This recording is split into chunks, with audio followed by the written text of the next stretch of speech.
Assalamualaikum warahmatullahi wabarakatuh. Saya Muhammad Rifa. Saya Ala Nurul Hasanah dari kelas penerbitan 2C. Pengertian negara. Negara adalah organisasi kekuasaan yang berdaulat dengan tata pemerintahan yang melaksanakan tata tertib atas orang-orang di daerah tertentu.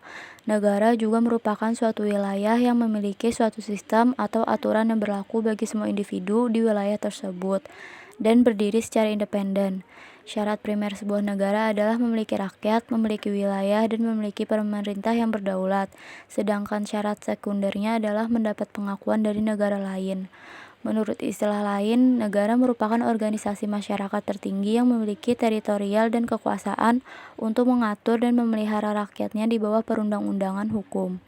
Lebih lanjut dari pengertian ini, negara identik dengan hak dan wewenang. Menurut para ahli, ada banyak pengertian negara. Berikut beberapa pengertian negara menurut ahli yang umum dijadikan rujukan. Yang pertama ada Roger H. Soltau dalam An Introduction to Politics 1951. Soltau menyebutkan negara adalah agen atau kewenangan yang mengatur atau mengendalikan persoalan-persoalan bersama atas nama rakyat. Yang kedua ada Harold J. Lasky. Menurut Lasky dalam The State in Theory and Practice 1947, negara adalah suatu masyarakat yang diintegrasikan karena mempunyai wewenang yang bersifat memaksa. Negara secara sah lebih berkuasa daripada individu atau kelompok yang merupakan bagian masyarakat. Masyarakat adalah suatu kelompok manusia yang hidup dan bekerja sama untuk memenuhi terkabulnya keinginan-keinginan mereka bersama. Masyarakat menjadi negara ketika cara hidup yang harus ditaati baik oleh individu maupun oleh asosiasi-asosiasi ditentukan oleh suatu wewenang yang bersifat memaksa dan mengikat. Yang ketiga ada Max Weber. Sosiolog Max Weber mengartikan negara adalah suatu masyarakat yang memonopoli penggunaan kekerasan fisik yang sah dalam suatu wilayah. Yang keempat ada Robert M. Maclaurin. Maclaurin menyebut negara adalah asosiasi yang menyelenggarakan ketertiban di dalam suatu masyarakat dalam suatu wilayah dengan berdasarkan sistem hukum yang diselenggarakan oleh suatu pemerintah. Untuk dapat mewujudkannya, pemerintah diberi kekuatan memaksa. Yang kelima ada dari Miriam Budiarjo.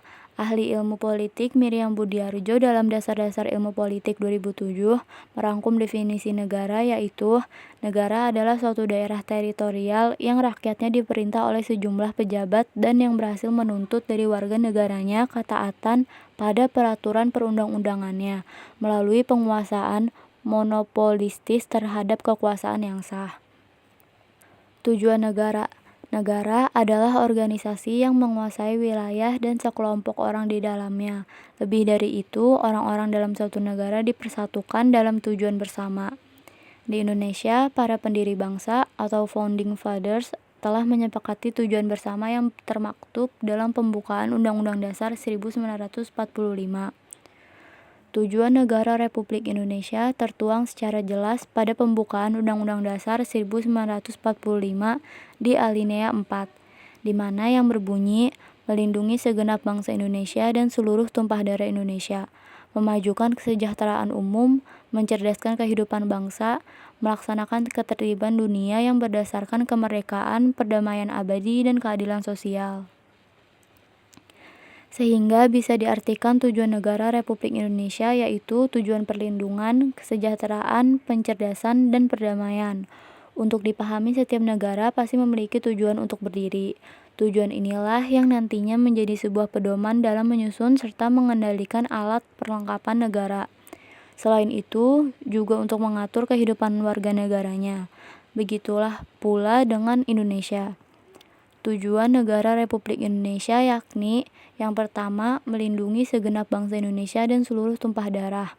Tujuan negara Republik Indonesia adalah terkait dengan perlindungan masyarakat, seperti yang tertuang dalam pembukaan UUD 1945 alinea 4, berbunyi melindungi setiap bangsa dan seluruh tumpah darah Indonesia. Sehubungan dengan itu, hal-hal yang wajib dilindungi yaitu semua komponen pembentuk bangsa, mulai dari rakyat, kekayaan alam, hingga nilai-nilai bangsa. Parameter warga negara sudah terlindungi yaitu bila hak-hak mereka telah terpenuhi sesuai dengan hukum negara. Hak warga negara Indonesia juga telah tertuang pada UUD 1945. mulai dari hak asasi manusia, hak memperoleh pendidikan, hak mendapatkan pekerjaan, hingga hak perlindungan hukum yang sama. Perlu digarisbawahi, kewajiban melindungi segenap bangsa Indonesia tidak hanya menjadi tugas pemerintah saja. Peran masyarakat sangat diperlukan untuk melindungi bangsa. Salah satu cara sederhana melindungi bangsa yaitu dengan memiliki rasa bela diri negara atau cinta tanah air. Yang kedua, Indonesia memajukan kesejahteraan umum.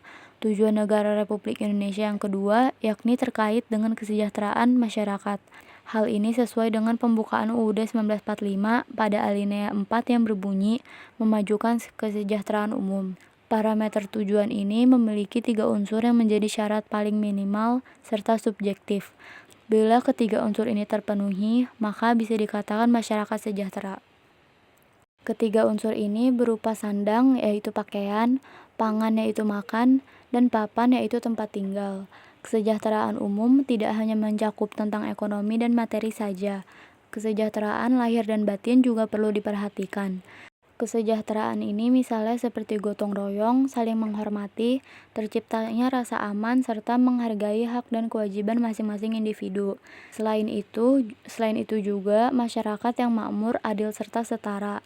Hal-hal yang bisa dilakukan yakni dengan terus berupaya bersaing dalam perekonomian nasional dan internasional. Seperti yang diketahui, Indonesia saat ini telah memasuki Masyarakat Ekonomi ASEAN atau MEA, sehingga Indonesia serta warga negaranya harus siap untuk bersaing. Yang ketiga, yaitu mencerdaskan kehidupan bangsa. Tujuan negara Republik Indonesia yang ketiga yaitu terkait dengan pencerdasan masyarakat. Hal ini sesuai dengan pembukaan UUD 1945 pada alinea 4 yang berbunyi mencerdaskan kehidupan bangsa. Tujuan negara yang satu ini untuk memastikan warga negara Indonesia memperoleh kesempatan mengenyam pendidikan berkualitas serta layak. Sejak kemerdekaan Indonesia, pemerintah sudah berupaya meningkatkan kualitas pendidikan dan membebaskan tanah air dari buta huruf. Mencerdaskan kehidupan bangsa ini juga menjadi tugas pemerintah, negara, serta masing-masing individu. Agar bangsa Indonesia bisa mendapatkan jenjang pendidikan terbaik, dengan adanya masyarakat cerdas, maka kemajuan dan pembangunan negara akan kian mudah dicapai. Sebagai warga negara, untuk mencapai tujuan pencerdasan adalah dengan mengenyam pendidikan setinggi-tingginya. Nantinya, masyarakat pandai serta cerdas mampu menyejahterakan dan memajukan taraf hidup sebuah bangsa. Yang keempat yaitu ikut melaksanakan ketertiban dunia yang berdasarkan kemerdekaan, perdamaian abadi, dan keadilan sosial. Tujuan negara Republik Indonesia yang keempat adalah terkait dengan perdamaian masyarakat. Hal ini sesuai dengan pembukaan UUD 1945 pada alinea 4 yang berbunyi melaksanakan ketertiban dunia yang berdasarkan kemerdekaan, perdamaian abadi, dan keadilan sosial. Istilah damai ini sering terdapat dua macam dalam ilmu politik, yakni perdamaian di dalam negeri dan perdamaian di luar negeri. Tentu saja perdamaian menjadi cita-cita semua negara di dunia. Tujuan negara diharapkan mampu diterapkan dalam pelaksanaan pemerintahan Indonesia. Pemerintah sendiri bisa membuat kebijakan-kebijakan pro pada rakyat, sehingga nantinya rakyat Indonesia bisa merasakan kesejahteraan di tanah air. Hal ini juga akan menciptakan pemerintahan dari rakyat, oleh rakyat, dan untuk rakyat. Sebagai informasi, dasar politik luar negeri Indonesia adalah politik bebas aktif, di mana perdamaian yang tercipta di masing-masing negara akan melahirkan politik luar negeri bebas aktif. Dalam melaksanakan kerjasama dengan negara lain, hal tersebut harus dilandasi dengan nilai-nilai perdamaian serta keadilan sosial. Tak hanya di luar negeri, perdamaian juga bisa diwujudkan di dalam negeri. Seperti misalnya menjaga perdamaian antar suku, umat beragama, hingga saling menghargai. Unsur-unsur negara. Sebuah negara terbentuk dari beberapa unsur yaitu pemerintah yang berdaulat, wilayah, masyarakat, serta pengakuan terhadap negara lain. Jika salah satu unsur tidak terpenuhi, maka negara tersebut tidak bisa disebut sebagai negara.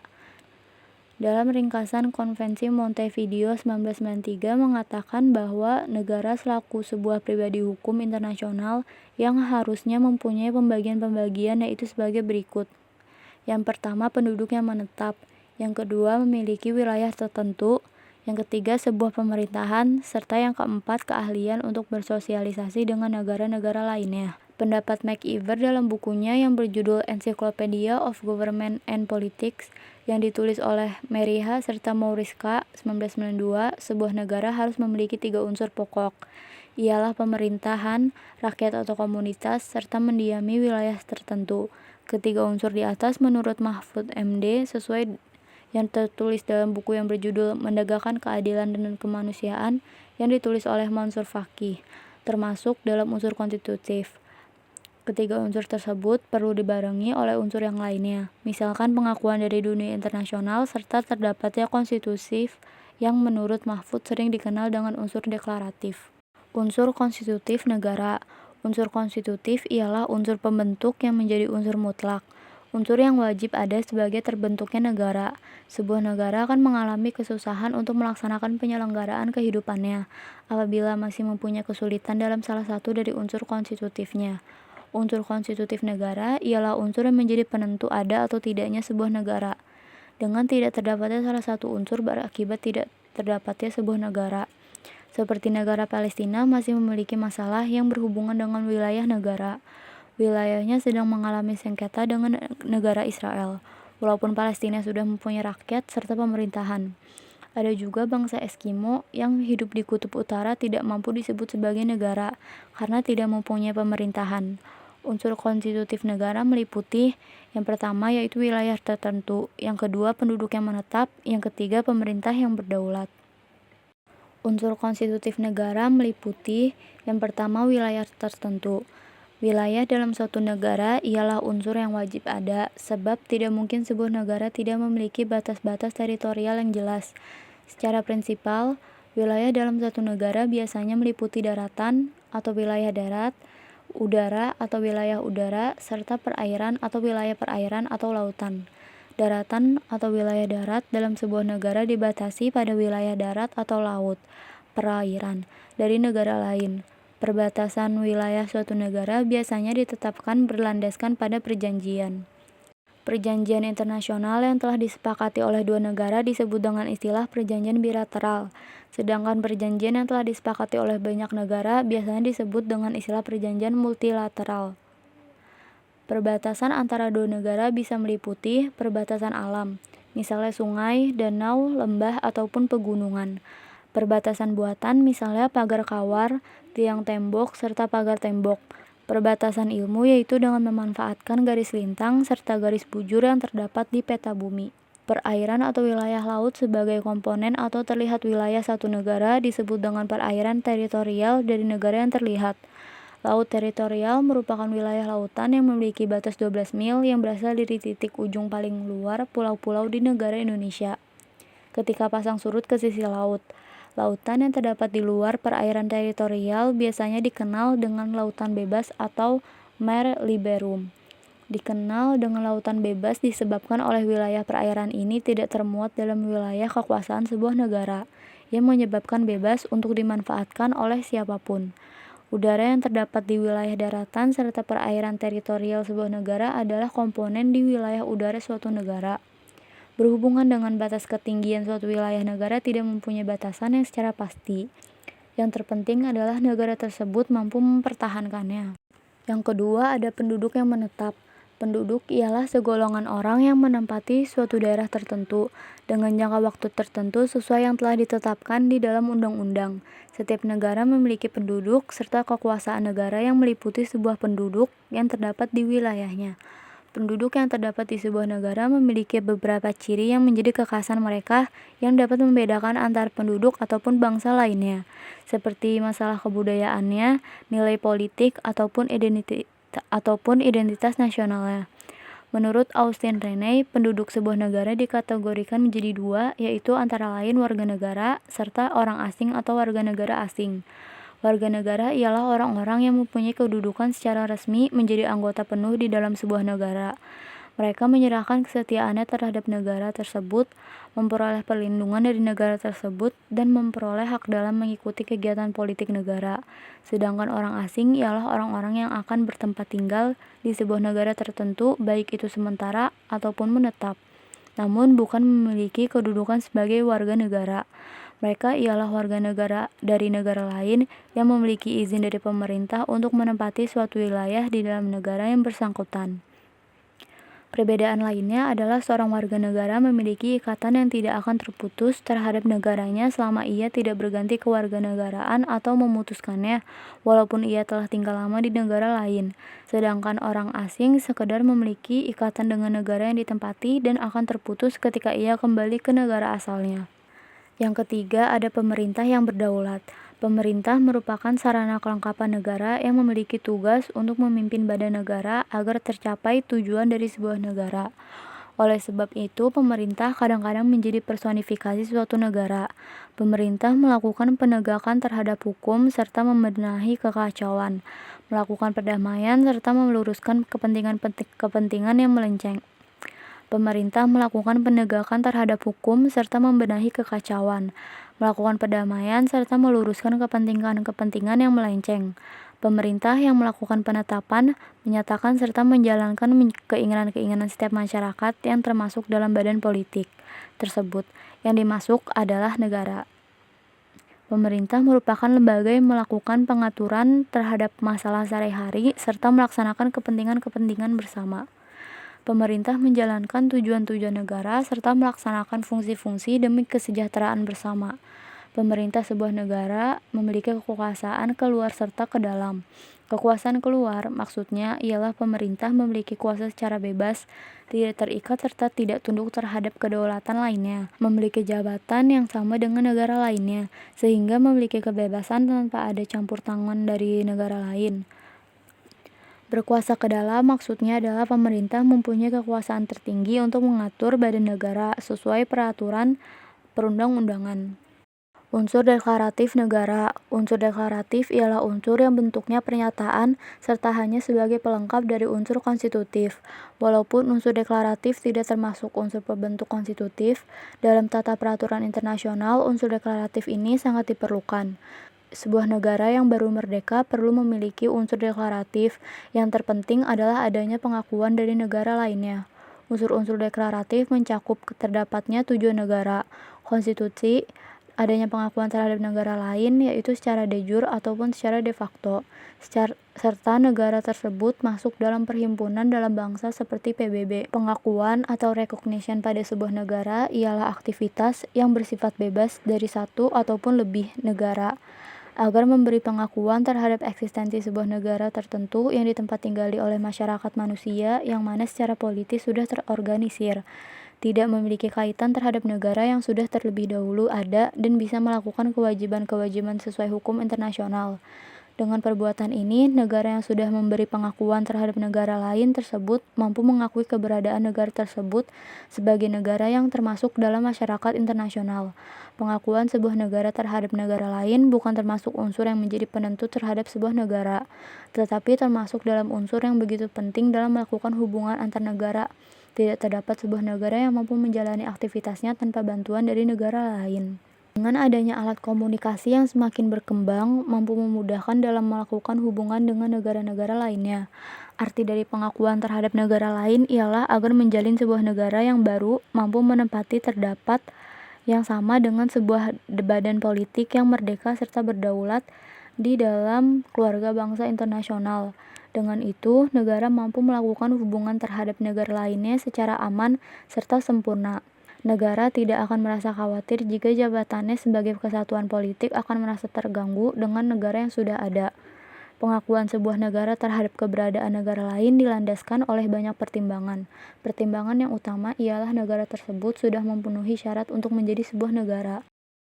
Macam-macam pengakuan terhadap negara lain ialah antara lain yang pertama pengakuan secara de jure, ialah pengakuan berlandaskan hukum. Menurut negara yang telah memberi pengakuan, negara yang telah diakui itu adalah secara formal sudah melengkapi persyaratan yang telah ditetapkan pada hukum internasional agar mampu berpartisipasi secara aktif dalam melakukan hubungan internasional. Yang kedua adalah pengakuan secara de facto, ialah pengakuan mengenai kenyataan tentang terdapatnya sebuah negara. Sebuah negara dapat diakui sebagai negara sebab telah melengkapi unsur-unsur sebagai negara. Pengakuan de facto tidak sekuat seperti pengakuan de jure. Secara umum, sebelum memperoleh pengakuan secara de jure, negara tersebut memperoleh pengakuan de facto terlebih dahulu dari negara lain. Perbedaan dari pengakuan de jure dengan pengakuan de facto ialah sebagai berikut. Yang pertama, wakil-wakil negara yang mendapat pengakuan secara de facto tidak memiliki hak terhadap kekebalan serta hak istimewa secara diplomatik. Yang kedua, pengakuan secara de facto tidak mampu ditarik ulang. Yang ketiga, negara yang telah mendapat pengakuan secara de jure maupun melakukan klaim terhadap semua barang ataupun benda yang terdapat di dalam wilayah negara yang mengakuinya. Teori pembentukan negara. Terdapat dua macam pendekatan terjadinya negara secara sekunder, yaitu pendekatan faktual dan pendekatan teoritis. Yang pertama, pendekatan faktual. Pendekatan faktual merupakan pendekatan yang berdasarkan pada kenyataan yang benar-benar terjadi dan diungkap di dalam sejarah. Terdapat beberapa macam pendekatan faktual, yaitu sebagai berikut. Yaitu proklamasi. Terjadi saat penduduk bumi dari suatu wilayah yang diduduki oleh bangsa lain mengadakan perlawanan atau perjuangan sehingga dapat merebut kembali wilayahnya dan menyatakan kemerdekaan. Sebagai contoh, Indonesia merdeka dari Belanda dan Jepang pada tanggal 17 Agustus 1945. Yang kedua, separatis atau pemisahan. Suatu wilayah negara yang memisahkan diri dari negara yang semula menguasainya, kemudian menyatakan kemerdekaan atau memisahkan diri. Sebagai contohnya, Belgia memisahkan diri dari Belanda pada tahun 1939 dan menyatakan kemerdekaan. Lalu ada aneksakti atau penguasaan atau pencaplokan. Suatu negara berdiri di suatu wilayah yang dikuasai bangsa lain atau di wilayah negara lain tanpa reaksi atau perlawanan yang memadai dari pendudukan setempat. Sebagai contohnya, negara Israel terbentuk dengan mencaplok daerah Palestina, Suriah, Yordania, dan Mesir. Penaklukan suatu wilayah yang memungkinkan pendirian suatu negara di wilayah itu setelah 30 tahun tanpa reaksi yang memadai dari penduduk setempat. Lalu ada innovation atau pembentukan baru. Suatu negara baru muncul di atas suatu negara yang pecah karena suatu hal dan kemudian lenyap. Sebagai contohnya, negara Kolombia yang pecah dan lenyap, kemudian di wilayah tersebut muncul negara baru yaitu Venezuela dan Kolombia baru. Lalu ada aksesi atau penairkan. Bertambahnya tanah dari lumpur yang mengeras di kuala sungai atau daratan yang timbul dari dasar laut dan menjadi wilayah yang dapat dihuni manusia sehingga ketika telah memenuhi unsur-unsur terbentuknya negara, sebagai contohnya Mesir yang terbentuk dari delta sungai Nil. F. Kesi atau penyerahan. Terjadi saat sebuah wilayah diserahkan kepada negara lain atas suatu perjanjian tertentu. Sebagai contohnya, wilayah Schleswig diserahkan oleh Austria kepada Prusia atau Jerman. Karena ada perjanjian bahwa negara yang kalah perang harus memberikan negara yang dikuasainya kepada negara yang menang. Austria adalah salah satu negara yang kalah dalam Perang Dunia Pertama. G. Fusi atau peleburan. Terjadi ketika negara-negara kecil mendiami sebuah wilayah mengadakan perjanjian atau kesepakatan untuk saling melebur menjadi sebuah negara baru, atau dapat dikatakan suatu penggabungan dua atau lebih negara menjadi negara baru. Sebagai contohnya, terbentuknya Federasi Negara Jerman pada tahun 1871, yaitu Jerman Barat dan Jerman Timur. Selanjutnya ada okupasi atau pendudukan. Terjadi ketika suatu wilayah yang tidak bertuan dan belum dikuasai, kemudian diduduki dan dikuasai oleh sekutu atau kelompok tertentu dan didirikan di negara di wilayah itu. Sebagai contohnya, Liberia adalah negara kosong yang dijadikan negara oleh para budak negro yang dimerdekakan oleh Amerika. Liberia dimerdekakan pada tahun 1847. Itu ada pendudukan atas wilayah yang belum ada pemerintahan sebelumnya. Pendudukan ini terjadi terhadap wilayah yang ada penduduknya, namun tidak berpemerintahan. Sebagai contohnya, Australia merupakan daerah baru yang ditemukan Inggris meskipun di sana terdapat suku aborigin. Daerah Australia kemudian dibuat koloni-koloni di mana penduduknya didatangkan dari dataran Eropa. Selanjutnya, Australia dimerdekakan tahun 1901. Dua itu ada pendekatan teoritis. Pendekatan teoritis merupakan pendekatan yang mempelajari tentang asal mula dari sebuah negara yang berdasarkan atas teori-teori dan hipotesis ilmu pengetahuan. Terdapat beberapa macam pendekatan teoritis, itu sebagai berikut. Itu yang pertama adalah ketuhanan. Teori ini memiliki pengertian bahwa segala sesuatu terjadi atas kehendak Tuhan. Demikian dengan negara terjadi atas kehendak Tuhan. Buktinya atau teori ini dapat dilihat dalam kalimat by the grace of God. pada Undang-Undang Dasar suatu negara seperti pembukaan Undang-Undang Dasar 1945. Latar belakang munculnya teori ini karena Tuhanlah yang menciptakan alam dan segala isinya. Negara atau raja hanya memerintah atas dasar kehendak Tuhan. Oleh karena itu, mereka memiliki hak luar biasa dan tidak boleh dibantah. Hal ini seperti ajaran politeisme. Penganut teori ini adalah F. Stahl, Krenberg, Thomas Aquino, Heller, dan Agustinus. Ada teori perjanjian. Menurut teori ini, terjadi negara karena adanya perjanjian masyarakat. Semua warga mengadakan perjanjian untuk mendirikan suatu organisasi yang melindungi dan menjamin kelangsungan hidup bersama.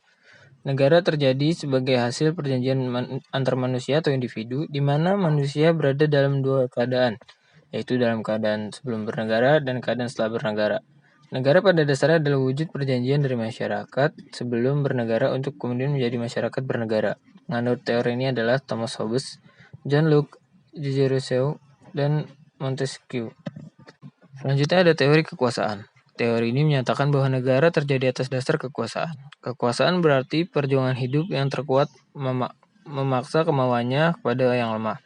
Teori terjadinya negara menurut teori ini dikelompokkan menjadi dua, yaitu kekuasaan fisik dan kekuasaan ekonomi. Penganut teori ini adalah Harold J. Laski, Leibniz, Karl Marx, Oppenheimer, dan Felix. Yang selanjutnya ada teori kedaulatan. Berdasarkan teori ini, terjadi negara adalah sebagai berikut. 1. Teori kedaulatan negara, yaitu negara memegang kekuasaan tertinggi untuk menciptakan hukum demi mengatur kepentingan rakyat. Penganut teori ini adalah Paul Laban dan Jelinek. Yang kedua itu ada teori kedaulatan hukum, yaitu hukum memegang peranan tertinggi dan kedudukannya lebih tinggi dari negara. Penganut teori ini adalah Krebe. Selanjutnya ada teori hukum alam. Menurut teori ini, terjadinya negara karena kekuasaan alam yang berlaku setiap dalam waktu dan tempat, serta bersifat universal dan tidak berubah. Menurut teori ini, hukum alam terjadinya adalah sesuatu yang alamiah terjadi, bahwa segala sesuatu itu berjalan menurut hukum alam, yaitu mulai dari lahir, berkembang, sampai puncaknya, layu, dan akhirnya mati. Negara terjadi secara alamiah dengan bersumber dari manusia sebagai makhluk sosial yang memiliki kecenderungan berkumpul dan saling berhubungan untuk mencapai kebutuhan hidupnya. Penganut teori ini adalah Plato, Aristoteles, Agustinus, dan Thomas Aquino. Bentuk-bentuk negara. Negara sendiri memiliki bentuk yang berbeda-beda. Secara umum, dalam konsep teori modern, negara terbagi ke dalam dua bentuk, yaitu negara kesatuan, unitarianisme, dan negara serikat atau federasi. Negara kesatuan adalah bentuk suatu negara yang memerdekakan dan berdaulat. Negara dengan satu pemerintah pusat yang berkuasa dan mengatur seluruh daerah. Namun dalam pelaksanaannya, negara kesatuan ini terbagi ke dalam dua macam sistem pemerintahan, yaitu sentral dan otonomi. Negara kesatuan dengan sistem sentralisasi adalah sistem pemerintahan yang langsung dipimpin oleh pemerintah pusat, sementara pemerintah yang di bawahnya melaksanakan kebijakan pemerintah pusat. Model pemerintahan Orde Baru di bawah pemerintahan Presiden Soeharto adalah salah satu contoh sistem pemerintahan model ini. Negara kesatuan dengan sistem desentralisasi adalah kepala daerah diberikan kesempatan dan kewenangan untuk mengurus urusan pemerintah di wilayahnya sendiri. Sistem ini dikenal dengan istilah otonomi daerah atau swantantra. Sistem pemerintahan negara Malaysia dan pemerintahan pasca Orde Baru di Indonesia dengan sistem otonomi khusus dapat dimasukkan ke model ini. Negara serikat atau federasi merupakan bentuk negara gabungan yang terdiri dari beberapa negara bagian dari sebuah negara serikat. Pada mulanya negara-negara bagian tersebut merupakan negara yang merdeka, berdaulat, dan berdiri sendiri. Setelah menggabungkan diri dengan negara serikat, dengan sendirinya negara tersebut melepaskan sebagian dari kekuasaannya dan menyerahkan kepada negara serikat. Di samping dua bentuk ini, dari sisi pelaksanaan dan mekanisme pemilihannya, bentuk negara dapat digolongkan ke dalam tiga kelompok, yaitu monarki, oligarki, dan demokrasi. Pemerintah monarki adalah model pemerintahan yang dikepalai oleh raja dan ratu. Raja atau ratu. Dalam praktiknya, monarki memiliki dua jenis, yaitu monarki absolut dan monarki konstitusional. Monarki absolut adalah model pemerintahan dengan kekuasaan tertinggi di tangan satu orang raja atau ratu. Termasuk dalam kategori ini adalah Arab Saudi. Adapun monarki konstitusional adalah pemerintahan yang kekuasaan kepala pemerintahnya atau Perdana Menteri dibatasi oleh ketentuan-ketentuan konstitusi negara. Praktik monarki konstitusional ini adalah yang paling banyak dipraktikkan di beberapa negara seperti Malaysia, Thailand, Jepang, dan Inggris. Dalam model monarki konstitusional ini, kedudukan raja hanya sebatas simbol negara. Model pemerintahan oligarki adalah pemerintahan yang dijalankan oleh beberapa orang yang berkuasa dari golongan atau kelompok tertentu. Pemerintahan model demokrasi adalah bentuk pemerintahan yang bersandar pada kedaulatan rakyat atau mendasarkan kekuasaannya pada pilihan dan kehendak rakyat melalui mekanisme pemilihan umum atau pemilu. Warga negara Indonesia. Seorang warga negara Indonesia atau WNI adalah orang yang diakui oleh undang-undang sebagai warga negara Republik Indonesia. Kepada orang ini akan diberikan kartu tanda penduduk berdasarkan kabupaten atau provinsi tempat ia terdaftar sebagai penduduk atau warga. Kepada orang ini akan diberikan nomor identitas yang unik atau nomor induk kependudukan apabila ia telah berusia 17 tahun dan mencatatkan diri di kantor pemerintahan. Paspor diberikan oleh negara kepada warga negaranya sebagai bukti identitas yang bersangkutan dalam tata hukum internasional. Kewarganegaraan Republik Indonesia diatur dalam Undang-Undang Nomor 12 Tahun 2006 tentang Kewarganegaraan Republik Indonesia. Menurut undang-undang ini, orang yang menjadi warga negara Indonesia atau WNI adalah sebagai berikut. Yang itu, setiap orang yang sebelum berlakunya undang-undang tersebut telah menjadi WNI. Selanjutnya, anak yang lahir dari perkawinan yang sah dari ayah ibu WNI. Selanjutnya, anak yang lahir dari perkawinan yang sah dari seorang ayah WNI dan ibu negara warga negara asing atau WNA atau sebaliknya. Lalu, anak yang lahir dari perkawinan yang sah dari seorang ibu WNI dan ayah yang tidak memiliki kewarganegaraan atau hukum negara asal sang ayah tidak memberikan kewarganegaraan kepada anak tersebut. Selanjutnya, anak yang lahir dalam tengah waktu 300 hari setelah ayahnya meninggal dunia dari perkawinan yang sah dan ayahnya itu seorang WNI. Selanjutnya, anak yang lahir di luar perkawinan yang sah dari ibu WNI. Selanjutnya, anak yang lahir di luar perkawinan yang sah dari ibu WNA yang diakui oleh seorang ayah WNI sebagai anaknya dan pengakuan itu dilakukan sebelum anak tersebut berusia 18 tahun atau belum kawin. Anak yang lahir di wilayah negara Republik Indonesia yang pada waktu lahir tidak jelas status kewarganegaraan dan ayah dan ibunya. Anak yang baru lahir yang ditemukan di wilayah negara Republik Indonesia selama ayah dan ibunya belum tidak diketahui. Selanjutnya, anak yang lahir di wilayah negara Republik Indonesia apabila ayah dan ibunya tidak memiliki kewarganegaraan atau tidak diketahui keberadaannya. Lalu, anak yang lahir di luar wilayah Republik Indonesia dari ayah dan ibu WNI yang karena ketentuan dari negara tempat anak tersebut dilahirkan memberikan kewarganegaraan kepada anak yang bersangkutan. Lalu, anak dari seorang ayah atau ibu telah dikabulkan permohonan kewarganegaraannya. Kemudian ayah atau ibunya meninggal dunia sebelum mengucapkan sumpah atau menyatakan janji setia. Selain itu, diakui pula sebagai WNI. Bagi anak WNI yang lahir di luar perkawinan yang sah sebelum usia 18 tahun dan belum kawin diakui secara sah oleh ayahnya yang berkewarganegaraan asing. Anak WNI yang belum berusia 5 tahun yang diangkat secara sah sebagai anak oleh WNA berdasarkan penetapan pengadilan. Lalu anak yang belum berusia 18 tahun atau belum kawin berada dan bertempat tinggal di wilayah RI yang ayah atau ibunya memperoleh kewarganegaraan Indonesia. Lanjut, anak WNA yang belum berusia 5 tahun yang diangkat anak secara sah menurut penetapan pengadilan sebagai anak oleh WNI. Kewarganegaraan Indonesia juga diperoleh bagi seorang yang termasuk dalam situasi sebagai berikut. Yang pertama, anak yang belum berusia 18 tahun atau belum kawin berada dan bertempat tinggal di wilayah Republik Indonesia, yang ayah atau ibunya memperoleh kewarganegaraan Indonesia. Yang kedua, anak warga negara asing yang belum berusia 5 tahun yang diangkat secara sah menurut penetapan pengadilan sebagai anak oleh warga negara Indonesia. Dan selanjutnya, di samping perolehan status kewarganegaraan seperti tersebut di atas, dimungkinkan pula perolehan kewarganegaraan Republik Indonesia melalui proses perwarganegaraan. Warga negara asing yang kawin secara sah dengan warga negara Indonesia telah tinggal di wilayah Republik Indonesia sedikitnya 5 tahun berturut-turut atau 10 tahun tidak berturut-turut dan dapat menyampaikan pernyataan menjadi warga negara di hadapan pejabat yang berwenang, asalkan tidak mengakibatkan kewarganegaraan ganda. Terdahulu, Undang-Undang Kewarganegaraan tahun 2006 ini memperbolehkan dua kenegaraan secara terbatas, yaitu anak yang berusia 18 sampai atau belum menikah sampai usia tersebut. Pengaturan lebih lanjut mengenai hal ini dicantumkan pada Pemerintahan Nomor 2 Tahun 2007. Dari undang-undang ini terlihat bahwa secara prinsip Republik Indonesia menganut asas kewarganegaraan ius sanguinis hitam hubungan negara dengan warga negara.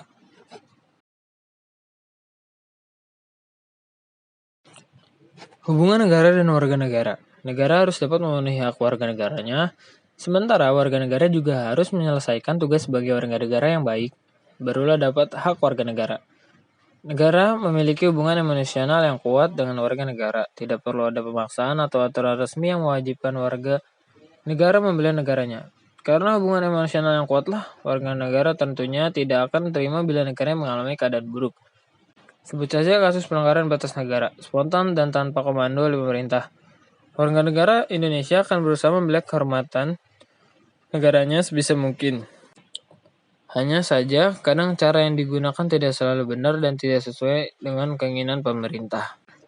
Memperkenalkan budaya bangsa. Hubungan emosional yang kuat antara negara dengan warga negara akan membentuk rasa cinta tanah air. Rasa inilah yang mendorong warga negara bangga dengan segala hal yang berasal dari negaranya. Secara tidak sadar, mereka akan sangat loyal dengan segala produk rumah tangga yang berasal dari produksi dalam negeri. Lebih dari itu, seorang warga negara yang telah memiliki keterikatan emosional dengan negaranya akan memperkenalkan budaya bangsanya ke orang-orang luar negeri tanpa disuruh pemerintah. Misalkan saja, seorang WNI yang sedang kuliah di USA dan telah memiliki ikatan emosional yang kuat dengan negara Indonesia, akan tetap mengonsumsi tempe sebagaimana biasanya di Indonesia. Dia juga akan memperkenalkan kesenian dari Indonesia dan kebiasaan-kebiasaan asli Indonesia seperti ramah dan menjaga sopan santun yang menjadi adat orang Indonesia. Apakah Anda ingat dengan kebudayaan Jepang yang mendunia, mulai dari baju kimono, jenis-jenis makanan khas Jepang, hingga bahasanya? Semua dikarenakan karena rasa nasionalisme dan cinta tanah air warga negara Jepang, sehingga seluruh aktivitas dimanapun warga Jepang berada, mereka selalu berusaha memperkenalkan kebudayaannya kepada dunia dan terus memegang budaya Jepang dimanapun ia bertempat. Taat aturan negara. Warga negara yang telah memiliki hubungan emosional yang kuat dengan negaranya akan memberi kepercayaan yang tinggi kepada negara. Setiap aturan negara dipercaya memiliki manfaat untuk mengatur hubungan berbangsa dan bernegara. Karena itulah, ia akan berusaha sebisa mungkin mematuhi aturan negara. Warga negara yang sudah terikat emosionalnya dengan negara secara spontan juga akan membantu negara menegakkan hukum. Contoh bentuk perwujudannya adalah dengan menjaga kelakuan agar tetap tertib bermasyarakat, menegur anggota masyarakat yang melanggar aturan, dan membantu aparat negara bila diminta bantuan. Berusaha mengharumkan nama negara. Hubungan emosional yang kuat antara negara dengan warga negaranya akan memacu usaha pengharuman nama baik. Warga negara yang baik akan selalu menjaga kelakuannya dalam bermasyarakat, baik di wilayah dalam atau luar negeri. Selain itu, dia akan terus belajar dan berlatih agar dapat memberikan suatu prestasi yang membanggakan negara. Meningkatkan reputasi negaranya di kancah internasional. Sebagai timbal baliknya, negara lain yang dapat akan memberikan fasilitas penuh pada warga negara yang sedang berjuang mengharumkan nama negara. Mulai dari bonus hadiah, transportasi, dan segala macam akomodasi yang dibutuhkan warga negara akan dipenuhi negara. Segala hal yang diberikan oleh negara kepada warga negaranya merupakan upaya pencapaian tujuan-tujuan negara dan usaha memenuhi kewajiban pada warga negara. Kewajibannya sebagai warga negara yang baik dengan ius soli terbatas dan warga negara ganda terbatas.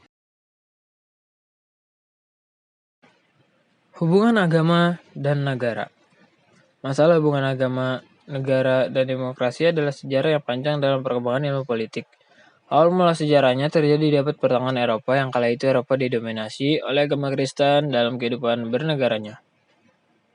Dominasi gereja yang sangat kuat, semua orang harus tunduk dan tidak satu pun kekuasaan yang berada di atas gereja. Hal ini nyatanya membelenggu kebebasan berpikir masyarakat yang kemudian menyebabkan Eropa masuk ke dalam abad ke-8 atau Dark Age.